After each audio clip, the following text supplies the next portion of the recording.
Hello again, this is the Craps Coach, and thanks for joining into my YouTube channel today. I've got another video. It's going to be a little bit different. I'm going to talk a little bit about some books a client turned me on to, just make you aware of them, and then get into a little bit about charting because there was something interesting I found in these books. It's not going to be so much strategy talk this time, but more about charting the table. So first thing I want to talk about, well, actually, before you even get started about talking about this, make sure you like and subscribe so you're aware when we drop our latest content. And always, if you've got a comment to say, please leave a comment. Sometimes the comments have guided me as to what content I want to kind of produce. So if you're out there looking for something, please let's have a discussion on it. All right, so back to the books here. So presetting the dice. So here's the author, Zeke there, Feinberg.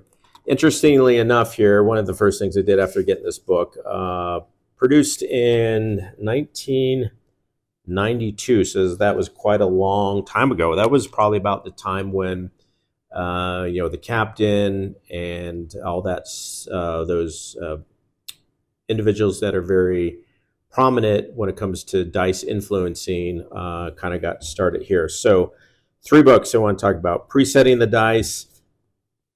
You can earn each hour $12 to $24 or more playing casino craps. And casino craps is a vicious, devouring game.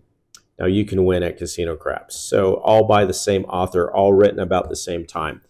So I've got videos out there about dice setting. So presetting the dice is what maybe he started to call it before it was called dice setting. Everything that he presents in these books, I talk about in my videos. So if you want to go back and find the videos, a little bit about difference he uses. He calls sides A, B, and C, whereas I just reference what is through the pip of the dice here. So if the dice has an ace through it, he calls that a 2, he calls that a B, and a C. So when he's describing different dice sets, he's tending to use, like here, he's tending to use, AA combination, which in my lingo would be 1 and a 1. But one of the things in going through this book I came across was, even back here in 1992 when he produced this, he talked about charting pad format, and he coined the terms charting, super charting, and mega charting. So briefly, charting is just writing down the results of a shooter and then kind of tracking whether the pass line, wins or loses.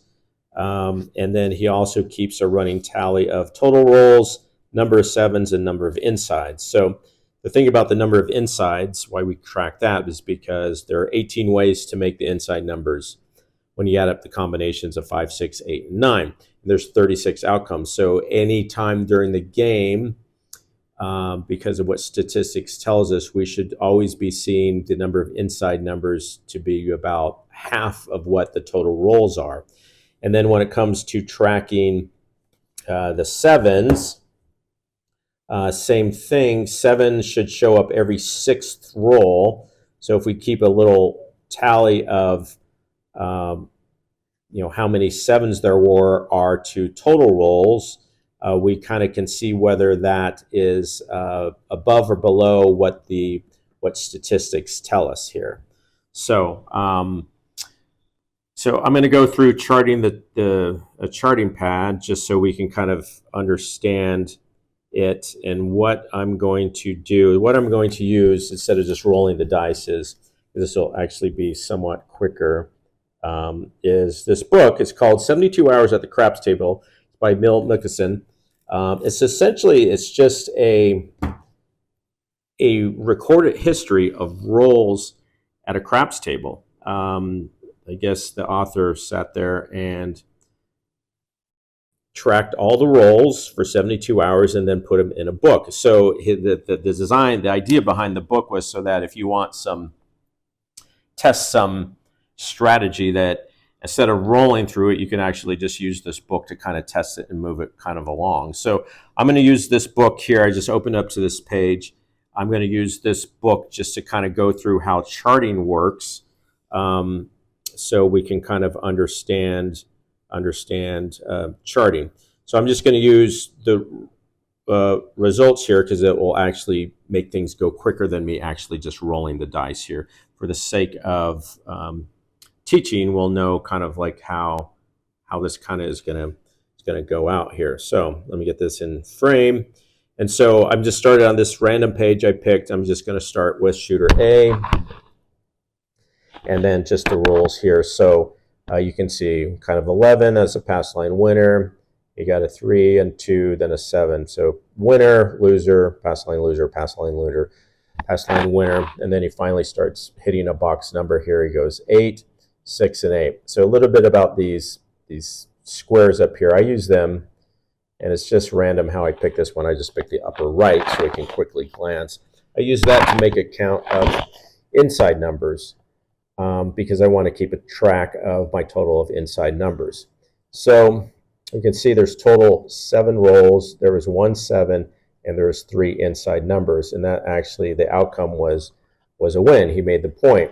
So now shooter A goes again, and he rolls an 8, which is an inside at 10, a 3, a 6, which is an inside at 10. It's actually bold here on the book.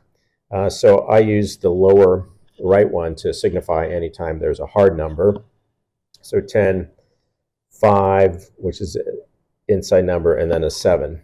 So now we're up to 14 total rolls. There's been 2 7s, and then inside there's 3, 4, 5, 6. There's a total of 6.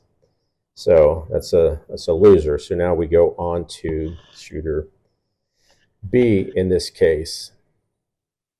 So in this case, let's see, there was a 9, which is inside, that established the point, an 8, it came hard, a 5, which is an inside, an 8 came easy, which is inside, and a 9 came easy. So the shooter made that point, so that's a win.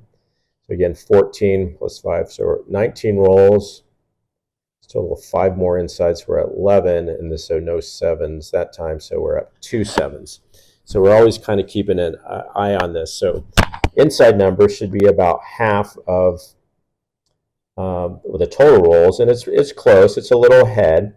And total 7s, remember 7 should show up in statistics every 6th roll. So 2 times 6 is 12. So we should almost see 3 7s.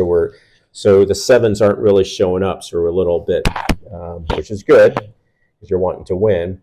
But we're a little behind in the number of 7s. So shooter B goes again, rolls an 8, which is inside of 5, which is an inside of 12, which is nothing, and then he 7s out. So that one's obviously a loser. So now there's 3 7s, 19 plus 4 is 23, and then another 2 insides, which would be 13 inside numbers. Okay, so now we go on to shooter C. All right, starts out with a 7, which is a pass line winner. Then rolls a 6, which is inside. 4, a 9, which is inside. An 8, which is inside. 2 9s. A 4. Another 8, which is inside, which is another 9, which is inside. 2 5s. Which are insides, a 10, and a 6, and finally hits his point. So that's a winner on that. So let's kind of go through here. 23, 33, 34, 35, 36, 37. We're up to 37 rolls.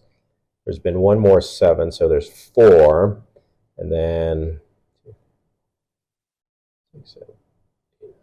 I'm just counting dots here, so we're at 23 inside numbers. So we can see we've had more inside numbers, which then should be statistical, and we've had less 7s than we should. So 4 times 6 would be 24. So you can kind of see the 7s aren't really showing in this case, and that That was one long roll. He got 14 rolls in there before he finally made his point, but he's still going. So then he throws a 3, which is nothing on the come out roll, a 7, which is a pass line winner, throws a 9, which is an inside 11, and then a 7, then he finally 7s out. So he's now thrown 37 plus 5, 42 total. He threw another 2 7s, so we're up to 6, and only one more inside, so we're at 24 as far as that goes. So you can try to see if we double 24, it'd be 48. So this means we're kind of ahead for the insides, and 6 times 6 is 36. So we're kind of behind in the number of 7s as far as that goes. So now we go on to shooter D. Throws a 7 on the come out, which is good, a pass line winner, and then throws an 8, which is an inside of 4, and then a 7, and he 7s out. That's a loser. Very short roll. So now we're up to 2 more 7s, so we're up to 8. One more inside, which is 25, and then 42 plus 4 is 46. Inside numbers. So 8 times 6 is 48. You can kind of see the 7s now are kind of catching up to what it should be as far as how many times a 7 shows up. Yet we're still leading. We still have seen more inside numbers than we typically should see statistics. So that has a short roll. So now shooter E rolls a 6, which is inside an 8. Actually throws 8 3 times, which are all insides. Throws a 9, throws an 8, inside, inside. Throws a 9, and then 7 outs. So he lost that hand. So 8 up to 9 7s. 46 plus 8 is 52. And then 1, 2, 3, 4, 5, 6, 7, 32. So 32 times 2 is 64. You can kind of see we're well ahead of the number of inside numbers. And we've seen 9 7s, 6 times 9.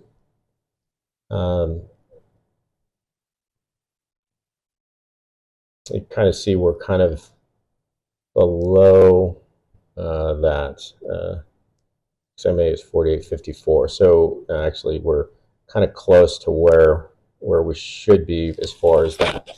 But on the charting pad here, when you get to the end, we just take the first line and all that out, and then we just carry down over what the results on the previous page were, and we go on to the next shooter here. Let's just say this goes back to being shooter, I don't know, A again. So he rolls a 6, which is inside a 4, comes hard, a 6, so he made the point. Winner, still 9, 34, and 52 plus 3 is 55 total rolls. Still A is going again. So he rolls an 8, inside 4, a 10, 4, a 9, which is inside, then 7's out. So that hand loses. So we're up to 10. Now 7s. 1, 2 more, so we're at 36, and 55 plus that is 61. So after 61 rolls, you kind of see the number of 7s is 10. So if you take 10 times 6 is 60. So the 7 is showing at the normal frequency it should show up. 36 times 2 is 72. We've seen a lot more inside numbers than we should have seen for 61 rolls. So if we're planning and betting on statistics, we should start seeing less and less inside numbers here. So again, that's kind of how charting works as far as that.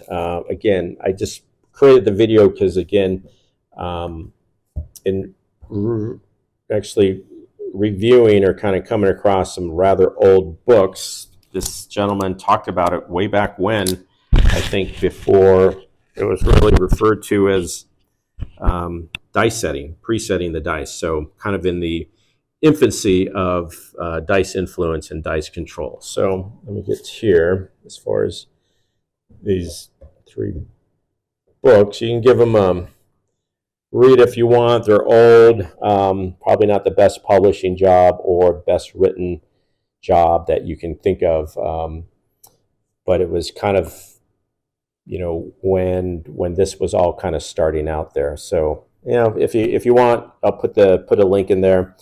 How I found them on Amazon. You can give them a read if you want. Add them to your library. That's why I got them. Basically, add them to my craps library for all things craps. So, so again, shameless plug for the charting. I do sell them on my webpage. You can go to my website, list it. Charting pad, fairly reasonable. Great tool, not a problem to have it at the table. Remember, you can't have anything electronic at the table, but pen and paper work fine.